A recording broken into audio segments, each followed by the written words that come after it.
Väidetavalt on nüüd BMW valikusse lisandunud uus elektriauto, mis võiks ka puhtaverelisi BMW M-seeria austajaid elektriautode poole vaatama panna.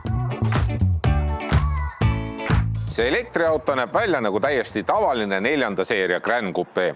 Lihtsalt radiaatori võre on kinnine ja siin on ka mõned süsinikkiuste ehisdetailid. Aga need viimased detailid on siin sellepärast, et tegemist on M50 mudeliga, ehk siis teisisõnu kõige võimsama i4 elektriautoga. Platvorm on siin täpselt seesama, mis on sisepõlemismootoriga 3. ja 4. seeria BMW-lgi. Lihtsalt vedrustust on natukene häälestatud tänu sellele, et see auto on raskemaks muutunud ja põhja all ja kardaanitunnelis on suur akupakke. Lisaks on veel sellel autol nii esi- kui ka tagatelles kompaktsed elektrimootorid, mis ei ole selle auto ruumikust muutnud. i4 pagasiruumi mahuks märgitakse 470 liitrit. Seega tähendab see seda, et elektrifitseerimine ei ole pagasiruumi mahtu muutnud. Mis puudutab nüüd siin laekaid, siis tegelikult siin katte all on üks väiksem laegas, kuhu piinliku täpsusega saab ühe laadimisjuhtme ära panna. Aga teine laadimisjuhe peab ikkagi kotiga jääma siia pagasiruumi.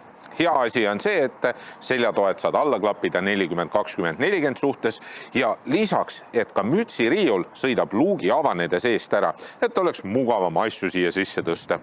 Ja üks kotikinnituskonks on siin ka olemas, aga sellega on nüüd selline lugu, et kuna see pagasiruumi põhi on üsna kõrgel, siis ega poekotid siia taha väga hästi kinni ei taha jääda. Ja see haagise konks ei ole sellel autol niisama.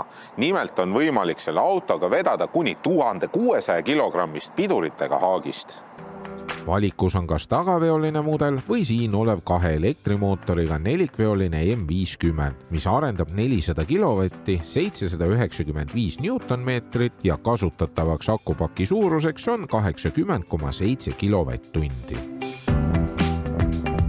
Tavaliselt sellised kohandatud elektriautod on kompromiss ühest ja teisest maailmast. Aga siin rooli taga ma ei tunne, et tegemist oleks kuidagi kohmaka elektriautoga. Pigem ma võiks öelda, et BMW näitab, et elektriauto võib ka lõbus olla ja ei ole mõeldud ainult sirgelt sõitmiseks, vaid ka kurve võtma. Nii nagu näiteks M4-gi ja muide ega M4-le see auto väga alla ei jää. Selle auto vedrustus on minu arust üks fantastiline, sest see on nii hästi häälestatud. Kurvides on see hästi konkreetne, kerekaldumised väiksed, pidamist on rohkem sellel nelikveolisel mudelil kui julgust. Roolisüsteem on täpne, konkreetne, väga hästi saad aru, mida auto teeb. Selle auto käitumist on võimalik ennetada ja see kõik on loogiline. Ka pidurid on väga võimsad ja suudavad selle raske auto seisma jätta. Aga ainsaks komistuskiviks sellel autol on umbes 2,3 tonnine mass. Ja seda on tegelikult väga hästi ära varjatud, ei saa pidurdamisel ega kiirendamisel aru ja tegelikult ega kurvideski sellest väga aru saa. Ainukene hetk, kus see välja tuleb, on siis, kui sa tahad kiiresti kurvis suunda muuta. Vaat sellisel hetkel saad aru, et M4 on agaram. Ka 0-100 kiirendus ei ole niisugune naljanumber, 3,9 sekundit. Ja kui tavaliselt elektriautode puhul mulle selline tehishääl ei meeldi, mis kõlaritest salongi kostub, siis sellel autol on see tegelikult üsna lõbus ja jätab sellise rida 6 mootori mulje. Äge on ju. Nagu näha, siis ma vaevu mahun siia. Põlved on põhimõtteliselt vastu seljatuge ja pea on vastu lage. Istun siin natukene kükakil. Käetugi on ka olemas, aga käetoes on topsihoidjad sedasi, et kui mõni pudel siin sees on, siis käetoge põhimõtteliselt kasutada ei saagi. Taga on olemas oma kliimapaneel istmesoojendustega ja ka 2 USB-C pesa on siin olemas. BMW ütleb, et siia tagumisele istmele mahub 3 reisijat, aga need reisijad peavad ikka üsna väikse tulema. juhi koht on täpselt selline, nagu ühel sportlikul autol peab olema. Madal, korralikud sportlikud istmed, mis on toekad ja pika põhjaga, istumisasend rooli ja pedaalide suhtes täpselt samamoodi täiesti perfektne. Nina ees on suured, selge pildiga teravad ekraanid, kus on kõik kogu info olemas, mida eluks vajab. Küll aga peaks arvestama sellega, et roolitagune ekraan on nii suur, et kohati võib jääda infot rooli taha varju. Multimeediakeskus on puutetundlik kõikide tänapäevaste ühendustega, mis vajab natukene harjumist, aga tegelikult ei ole seda sugugi nii raske kasutada. Küll aga sooviks, et kliimapaneel oleks eraldi füüsiliste nuppudega.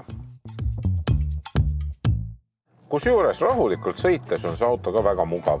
Vaikne, vedrustus ei ole liigselt jäik nagu tavaliselt elektriautodel, vaid hästi mõnus, pehme, väga konkreetne.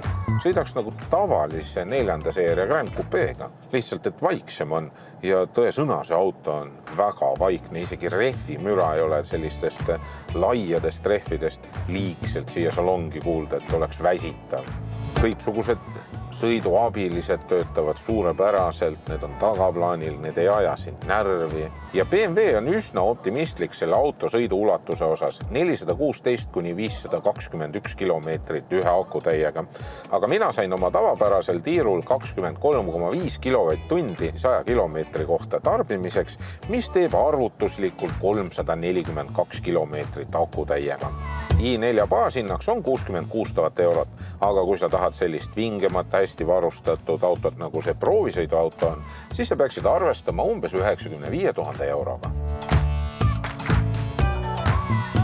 BMW i4 on elektriauto neile, kes hindavad sõidurõõmu ja BMW-le omaseid sõiduomadusi. Auto, mis toob ka juhile naeratuse näole.